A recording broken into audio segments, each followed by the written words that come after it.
Hello students, in this video we are going to start our chapter number 10 Mechanical Properties of Fluid। तो start करते हैं अपना chapter mechanical properties of fluid. प्यारे बच्चों, जैसा कि आपको मालूम है, आप छोटी क्लास से आपने पढ़ा होगा कि हमारा जो मैटर है वो तीन स्टेट में एग्जिस्ट करता है, सॉलिड, लिक्विड एंड गैस। तो सॉलिड के बारे में हम बात कर चुके हैं प्रीवियस चैप्टर में, चैप्टर नंबर 9 जो था हमारा मैकेनिकल प्रॉपर्टीज ऑफ सॉलिड। इस चैप्टर में हम जो पढ़ने वाले हैं, हम प्रॉपर्टीज पढ़ेंगे किसकी? लिक्विड एंड गैस की। तो सबसे पहले ये जो टर्म है फ्लूइड, इसको हम समझते हैं। प्यारे बच्चों, जो लिक्विड्स होते हैं, हमारे जितने भी क्या होते हैं लिक्विड, और जितने भी हमारी क्या होती हैं गैसेस, ठीक है, इनको एक टर्म दिया गया फ्लूइड। समझ लीजिए, लिक्विड और गैस को एक कॉमन टर्म दिया गया फ्लूइड्स, यानी जितने भी लिक्विड हैं दे आर फ्लूइड्स और जितनी भी गैसेस हैं they are also fluids. Why? क्यों इन दोनों को एक कॉमन नाम दिया गया? इसलिए दिया गया कि लिक्विड और गैस में एक कॉमन प्रॉपर्टी होती है। वैसे तो solid, property of solid, property of liquid and property of gas आपने छोटी क्लासेस में पढ़ा होगा, लेकिन उनमें सॉलिड, लिक्विड, गैस में कुछ प्रॉपर्टीज डिफरेंट होती हैं और कुछ क्या होती हैं कॉमन प्रॉपर्टी होती हैं। तो लिक्विड और गैस में एक कॉमन प्रॉपर्टी होती है और वो प्रॉपर्टी है प्रॉपर्टी ऑफ फ्लो, यानी जितने भी लिक्विड हैं और जितने भी गैसेस हैं वो अपने आप फ्लो कर सकते हैं। सॉलिड में ये प्रॉपर्टी नहीं है। अगर एक सॉलिड को किसी जगह पे रख दिया जाए तो वहीं वो रहता है, वो अपने आप मूव नहीं करता है, हमें उस पर फोर्स लगाना पड़ता है तब जाके वो मूव करता है। लेकिन लिक्विड और गैस में एक प्रॉपर्टी है कि वे क्या कर सकते हैं, फ्लो कर सकते हैं। जितने भी लिक्विड हैं, एक्चुअली मैं आपको बता दूं प्यारे बच्चों, जो हमारे लिक्विड हैं ये मे बी इन रेस्ट और मोशन। हमारे जो लिक्विड हैं उनमें दो खास बात होती है। जितने भी हमारे लिक्विड हैं प्यारे बच्चों, उनमें दो बातें होती हैं। लिक्विड रेस्ट में भी रह सकते हैं और मोशन में भी रह सकते हैं, ठीक है। आप किसी लिक्विड को, जैसे हमने क्या लिया, एक ग्लास में पानी लिया, तो उस, या कोई भी कंटेनर है, ग्लास ले लीजिए, बकेट ले लीजिए, कोई भी आप कंटेनर लीजिए, तो उस कंटेनर में जब आप पानी को रखते हैं तो पानी क्या रहता है, रेस्ट में रहता है। लेकिन जब आप अपनी रिवर, वाटरफॉल, जितने भी हमारी वाटर बॉडीज हैं, रेन, कुछ भी हो सकता है, तो वहां हम देखते हैं कि वो जो पानी है वो अपना आप क्या करता है, फ्लो करता है। नदियों में पानी अपना फ्लो करता है, ऊपर से झरना गिरता है, पानी अपना आप फ्लो करता है, बारिश होती है, पानी अपना फ्लो करता है। हम तो नहीं कराते, लेकिन हम लिक्विड के लिए दो चीजें देखते हैं अपने नेचर में। कई बार हमें लिक्विड रेस्ट पे दिखाई देता है और कई बार लिक्विड अपने आप फ्लो होता रहता है। लेकिन गैसेस के लिए क्या बात है, गैस में जो होता है वो क्या होता है, always in motion.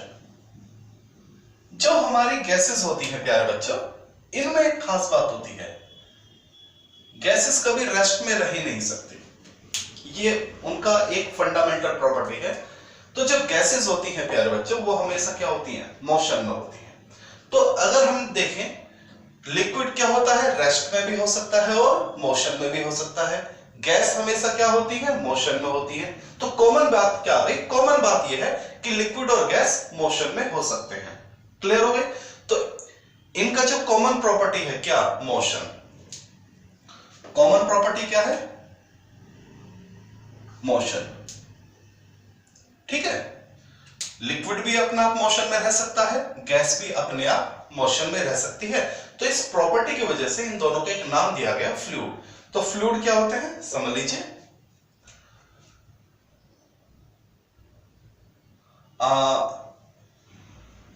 Something which can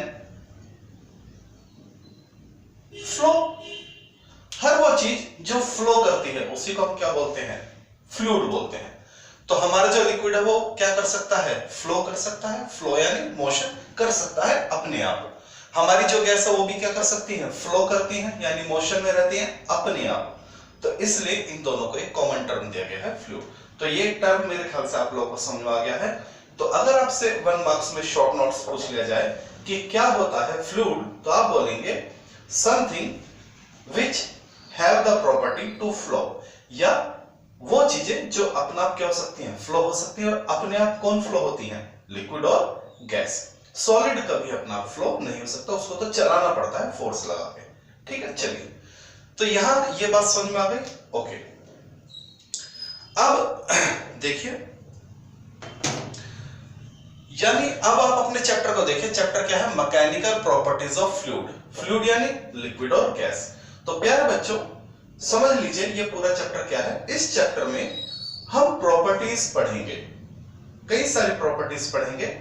किसकी प्रॉपर्टीज? फ्लूइड की प्रॉपर्टीज, यानी लिक्विड और गैस की प्रॉपर्टीज हम पढ़ने वाले हैं। ओके, चलिए अब 2 टर्म आपको और समझनी है। एक वर्ड होता है हाइड्रो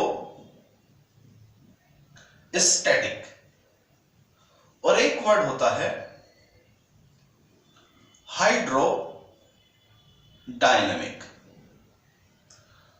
प्यारे बच्चों, क्या होता है हाइड्रोस्टैटिक और क्या होता है हाइड्रोडायनेमिक, ये आपको समझना जरूरी है। तो देखिए,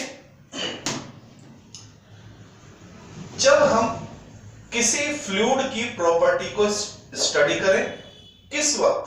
जब वो फ्लूइड क्या हो? रेस्ट कंडीशन में हो। समझ लीजिए, हम एक फ्लूइड की प्रॉपर्टी को पढ़ने जा रहे हैं और वो जो प्रॉपर्टी है वो किसकी प्रॉपर्टी है? फ्लूइड की प्रॉपर्टी है। लेकिन कब? जब फ्लूइड क्या है? रेस्ट कंडीशन में है। तो उस प्रॉपर्टी को बोलते हैं hydrostatic property. Clear? Liquid rest में हो सकता है, बात समझा भाई। और हाइड्रोडायनेमिक क्या है? फ्लूइड की वो प्रॉपर्टी जब फ्लूइड क्या होता है? मोशन में होता है। क्लियर होगी बात? तो किसी भी फ्लूइड की प्यारे बच्चों जो प्रॉपर्टीज होती हैं, चैप्टर का नाम क्या है? Mechanical properties of fluid. तो फ्लूइड की बहुत सारी प्रॉपर्टी हैं, हम पढ़ेंगे। लेकिन जो फ्लूइड की प्रॉपर्टीज होती है वो 2 तरह की होती हैं, या तो वे हाइड्रोस्टैटिक होती हैं या वे हाइड्रोडायनेमिक होती है। फ्लूइड की वो प्रॉपर्टी जो होती है रेस्ट के वक्त, हाइड्रोस्टैटिक, और फ्लूइड की वो प्रॉपर्टी जो होती है मोशन के वक्त, उसको बोलते हैं हाइड्रोडायनेमिक। तो समझ लीजिए हाइड्रोस्टैटिक क्या होती है? These are the properties of fluid. These are the properties of fluid. और हाइड्रोडायनेमिक क्या है? ये भी है। These are properties of fluid. Hydrostatic properties, hydrodynamic properties. तो हाइड्रोस्टैटिक क्या होती है? These are the property of fluid at rest, और these are the property of fluid at motion। बहुत ही सीधी सी बात है। ओके, तो ये दोनों टर्म हम आपको समझ में आ गया। तो बेसिकली प्यारे बच्चों, इस चैप्टर में हम जो प्रॉपर्टी पढ़ेंगे, तो कुछ प्रॉपर्टी हमारी क्या होने वाली है? हाइड्रोस्टैटिक, और कुछ प्रॉपर्टी क्या होने वाली है? हाइड्रोडायनेमिक। तो ये आपको आसानी से पता चल जाएगा कि जब हम एक प्रॉपर्टी को पढ़ रहे हैं उस वक्त अगर हमारा फ्लूइड रेस्ट में है तो आप कहेंगे ये प्रॉपर्टी क्या है, हाइड्रोस्टैटिक है। और जब हम कोई प्रॉपर्टी पढ़ेंगे और उसको उस वक्त आप देखते हैं कि फ्लूइड चल रहा है मोशन में, तो वो प्रॉपर्टी क्या हो जाएगी, हाइड्रोडायनेमिक। तो ये बातें आपको समझ में आ चुकी हैं क्या होता है फ्लूइड। और फ्लूइड के पास दो तरह की प्रॉपर्टीज होती हैं, हाइड्रोस्टैटिक प्रॉपर्टीज एंड हाइड्रोडायनेमिक। तो प्यारे बच्चों स्टार्ट करते हैं वन बाय वन एक एक प्रॉपर्टीज को पढ़ना। तो इसमें सबसे पहली जो प्रॉपर्टी हम पढ़ेंगे वो है प्रेशर। प्रेशर लिक्विड के लिए भी होता है और प्रेशर गैसेस के लिए भी होता है। ठीक है, चलिए स्टार्ट करते हैं अपना टॉपिक प्रेशर। तो इस चैप्टर में जो हमारी इस चैप्टर में हम कई प्रॉपर्टी पढ़ने वाले हैं जिनमें पहली प्रॉपर्टी है प्रेशर। तो hope you have written this, ये आपने लिख लिया होगा। चलिए वीडियो को पॉज करके राइट डाउन कर सकते हैं, आगे बढ़ते हैं। चलिए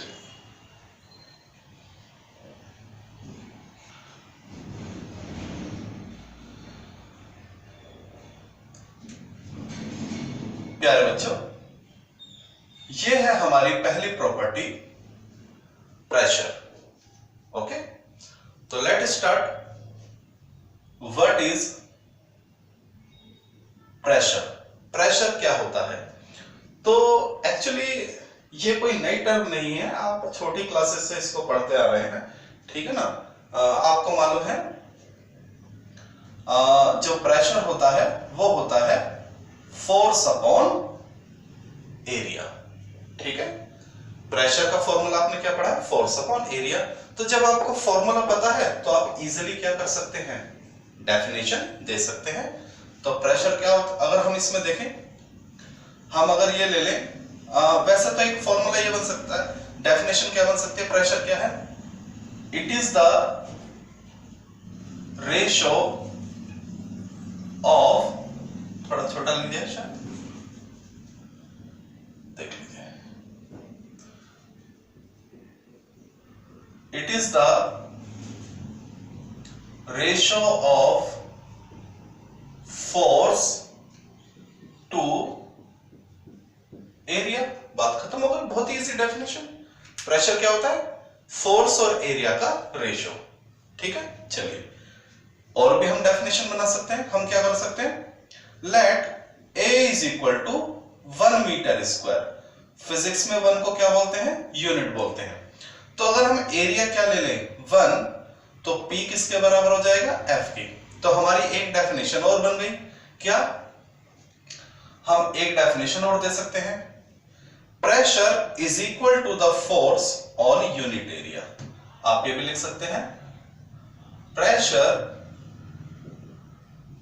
is equal to the force on unit area. तो आप चाहे ये लिखें चाहे ये लिखें, दोनों ही बातें बिल्कुल सही है। चलिए बेटा, तो this is the definition, this is the formula. Okay, अगर आपसे बात की जाए एसआई यूनिट की बात की जाए, आपसे पूछ लिया जाए कि भाई क्या होती है SI unit, SI unit of pressure. तो प्रेशर की जो एसआई यूनिट होती है प्यारे बच्चों, वो होती है न्यूटन। फोर्स की न्यूटन और एरिया की यूनिट क्या होती है, मीटर स्क्वायर। तो शुरू में क्या होता था, जो प्रेशर की यूनिट थी वो न्यूटन पर मीटर स्क्वायर ली जाती थी। लेकिन एक साइंटिस्ट थे पास्कल, जिन्होंने बहुत ही ज्यादा वर्क किया प्रेशर को लेके और प्रेशर के बारे में बहुत ही अच्छी अच्छी बातें, बहुत ही गुड प्रॉपर्टीज लोगों को बताई। तो उनको ऑनर देने के लिए, उनके सम्मान में प्रेशर की यूनिट को ही क्या बोल दिया गया, पास्कल बोल दिया गया। तो प्रेशर के बारे में जो सबसे ज्यादा वर्क किया वो जो साइंटिस्ट थे पास्कल, उन्होंने किया। आगे हम पढ़ने वाले हैं उनके बारे में। तो पहले तो प्रेशर की यूनिट को हम क्या बोलते थे, न्यूटन पर मीटर स्क्वायर। लेकिन आगे चल के ये जो न्यूटन पर मीटर स्क्वायर है, इसको क्या बोल दिया गया, इसको बोल दिया गया पास्कल, यानी 1 pascal is equal to newton, 1 newton पर मीटर स्क्वायर।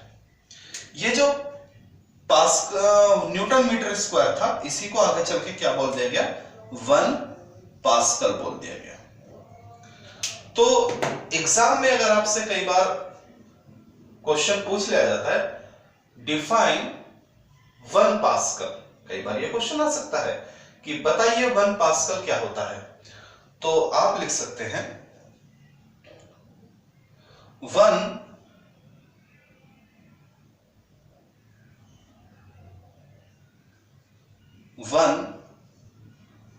पास्कल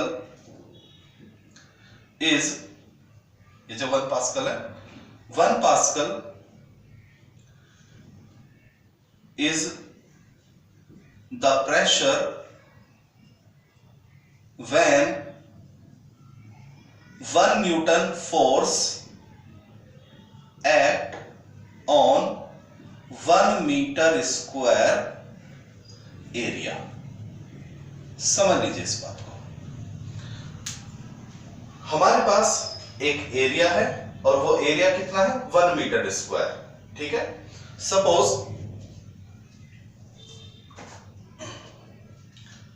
मान लीजिए ये जो मेरा एरिया है, ये एरिया 1 मीटर स्क्वायर है। अब अगर मैं,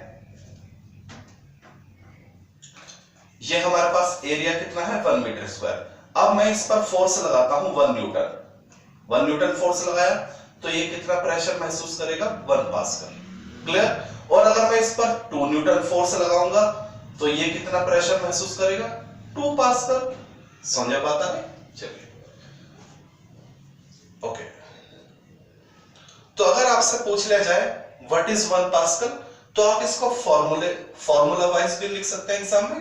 अगर आपके एग्जाम में 1 मार्क्स में क्वेश्चन बन जाए व्हाट इज 1 पास्कल, तो आप लिख सकते हैं फॉर्मूला वाइज भी और थ्योरेटिकल वाइज भी, दोनों तरीके से लिख सकते हैं, ठीक है। चलिए, तो ये था यूनिट, आगे बढ़ते हैं।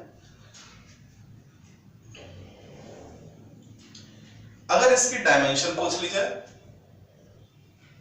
डायमेंशन ऑफ प्रेशर,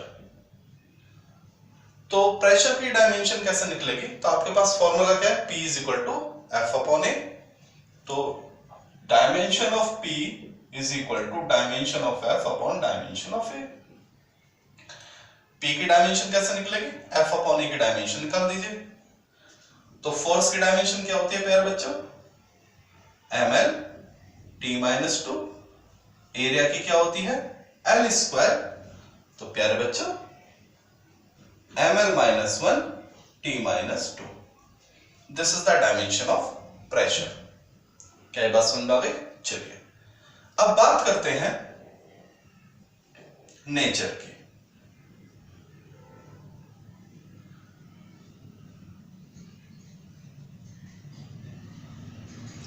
नेचर क्या होता है, प्रेशर का नेचर क्या होता है, क्या प्रेशर स्केलर क्वांटिटी होती है या प्रेशर वेक्टर क्वांटिटी होती है, इसको समझिए, ये थोड़ा सा इंटरेस्टिंग होने वाला है। इस बात को समझने के लिए कि भाई क्या प्रेशर वेक्टर है या स्केलर है, तो पहले तो हम थोड़ा सा अपनी प्रीवियस नॉलेज को देखते हैं। हमें बताया जाता है, साइंटिस्ट लोगों ने क्या कहा कि भाई अगर किसी के पास डायरेक्शन नहीं है, ऐसी फिजिकल क्वांटिटी जिसके पास डायरेक्शन नहीं है, उसको आप क्या बोल दीजिए, स्केलर बोल दीजिए। जैसे टाइम की कोई डायरेक्शन नहीं होती, मास की कोई डायरेक्शन नहीं होती। और फिर यह कहा गया कि अगर किसी के पास डायरेक्शन है तो आप उसको वेक्टर बोल दीजिए, जैसे वेलोसिटी, एक्सेलरेशन, ठीक है, फोर्स। अब एक छोटा सा समझिए बात को, मान लीजिए हमने एक बैलून लिया या एक कंटेनर लिया, ठीक है, और उसके अंदर हमने एक लिक्विड भर दिया, ये पानी भर दिया हमने इसके अंदर। जरा इसके डायरेक्शन को समझिए, कि क्या लिक्विड के पास डायरेक्शन होती है या नहीं। तो क्या किया गया, ये हमने एक कंटेनर लिया, एक क्लोज कंटेनर लिया, और चाहे एक बैलून भी हो सकता है, होली का बैलून, बच्चे क्या करते हैं बैलून के अंदर पानी भर लेते हैं, तो एक कंटेनर है और ये कंटेनर बैलून भी हो सकता है, कुछ भी हो सकता है, और इसके अंदर हमने क्या ले लिया, एक लिक्विड ले लिया, पानी ले लिया या कुछ भी। अब क्या किया गया, यहां से एक होल किया गया, ऐसे कंटेनर में, किसी भी रैंडमली, कंटेनर में बहुत सारी जगह है, रैंडमली एक क्या किया है, होल किया गया। तो जैसे होल किया गया, हम देखते हैं ये पानी यहां से फ्लो करता है, ये पानी यहां से निकलता है, प्रैक्टिकली आप इसको कर सकते हैं। ओके, तो यानी ये क्या हो गई, डायरेक्शन हो गई किसकी, फ्लूइड की, इस लिक्विड की डायरेक्शन, लिक्विड मोशन में है और ये उसकी क्या है, डायरेक्शन। फिर क्या किया गया, एक और होल कर दिया गया। तो अब हम देखते हैं ये लिक्विड यहां से भी क्या करता है, फ्लो करता है। 3-4 जगह ये डिफरेंट डिफरेंट लोकेशन पे होल कर दिए गए, और ये देखा गया जहां भी आपने होल किया लिक्विड वहां से फ्लो आउट होता है, जहां भी आप होल कर देंगे लिक्विड वहां से निकलता है। यानी अगर आप इस केस को देखेंगे तो आपसे पूछा जाए बताइए लिक्विड की कितनी डायरेक्शन, तो आप कहेंगे भाई लिक्विड को तो हम कई सारी डायरेक्शन दे सकते हैं। आप जितने भी होल करोगे लिक्विड उतनी ही जगह से निकलना शुरू हो जाएगा, और जहां से भी वो फ्लो करेगा वो उसकी क्या कहलाएगी, डायरेक्शन। डायरेक्शन क्या होती है, जिधर मोशन होता है। तो इस केस में तो मोशन यहां भी है, यहां भी है, ये सब क्या है, मोशन ही तो है।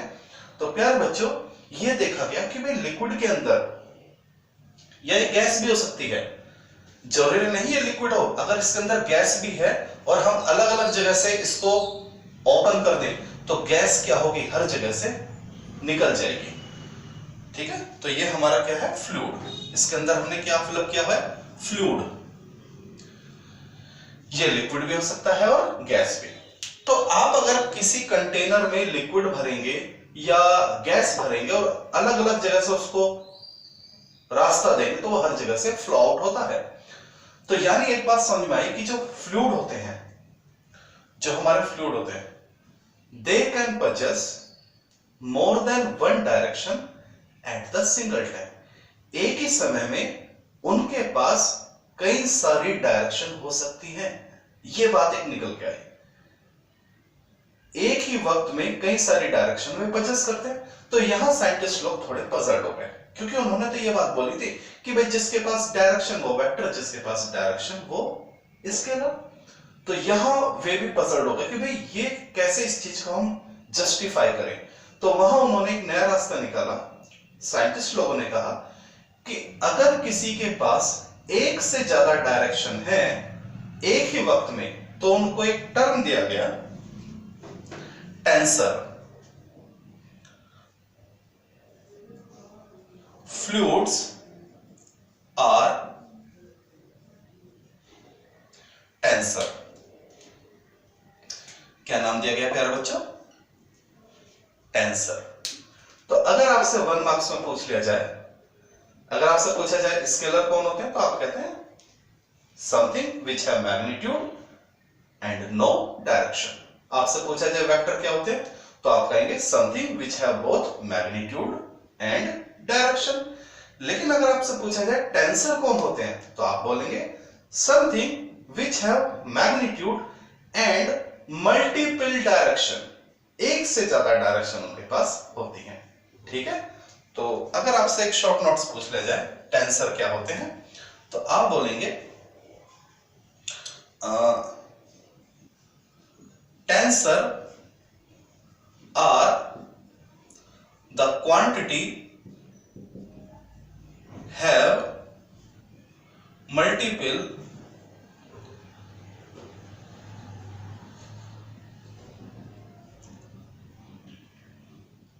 डायरेक्शंस।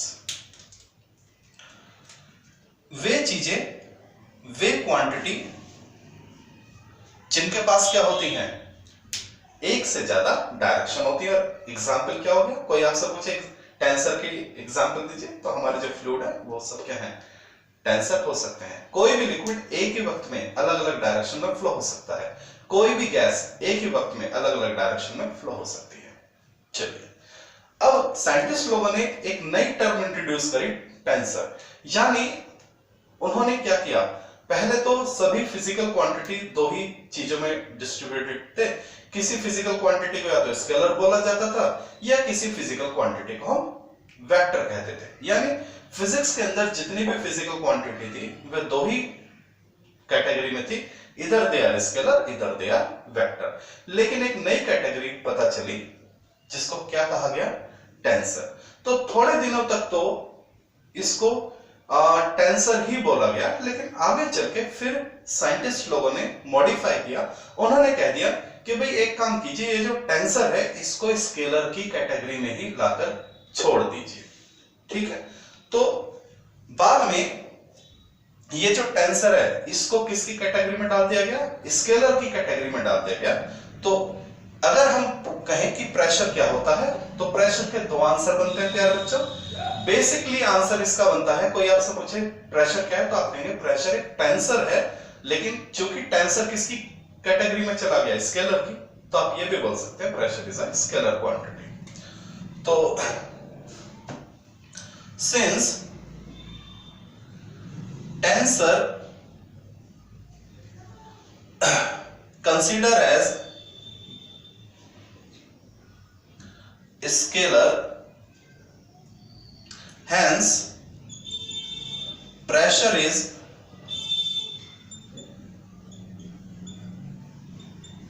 स्केलर। तो प्यारे बच्चों, अगर एग्जाम में आपसे एक क्वेश्चन बनता है कि भाई what is the nature of pressure, तो you have the to answer. अगर आप लिखते हैं स्केलर तो भी आपको मार्क्स मिल जाएंगे, और अगर आप ये लिखते हैं टेंसर तो भी आपको मार्क्स मिल जाएंगे।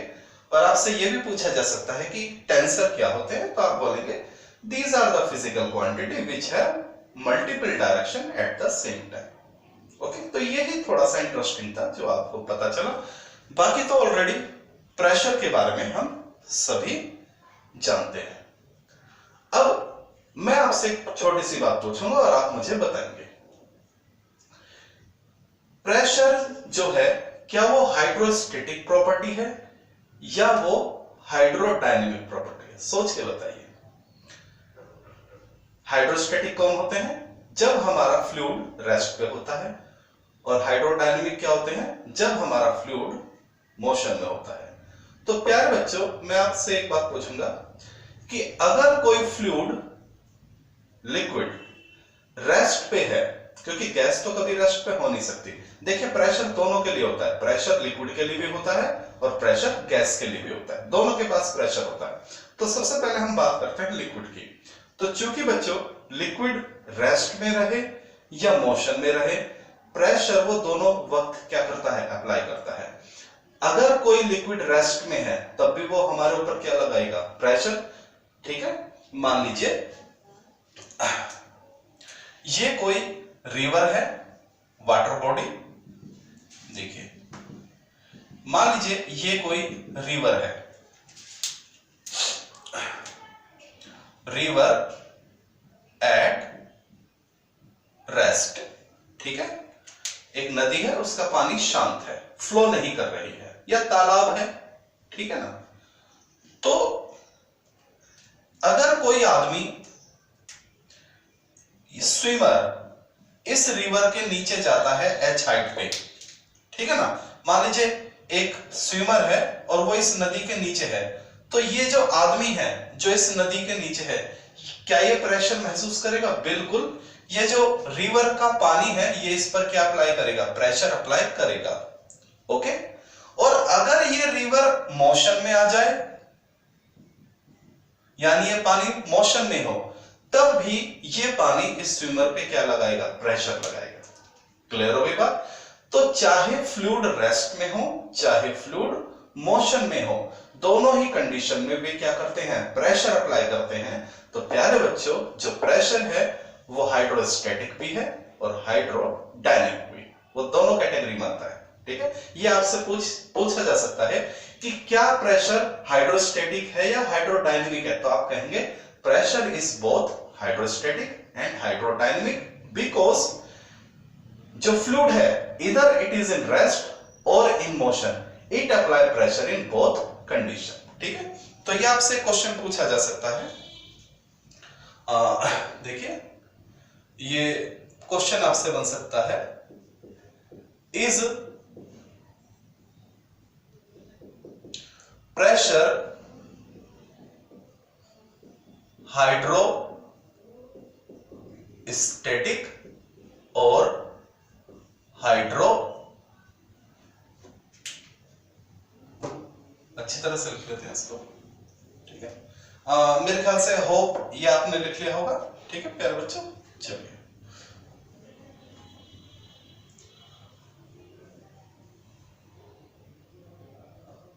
आपसे अगर पूछ लिया जाए क्वेश्चन करके, इज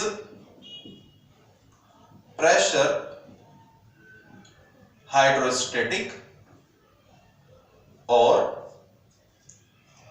हाइड्रोडायनेमिक, तो इसका जो आंसर बनेगा प्यारे बच्चों, तो आप बोलेंगे प्रेशर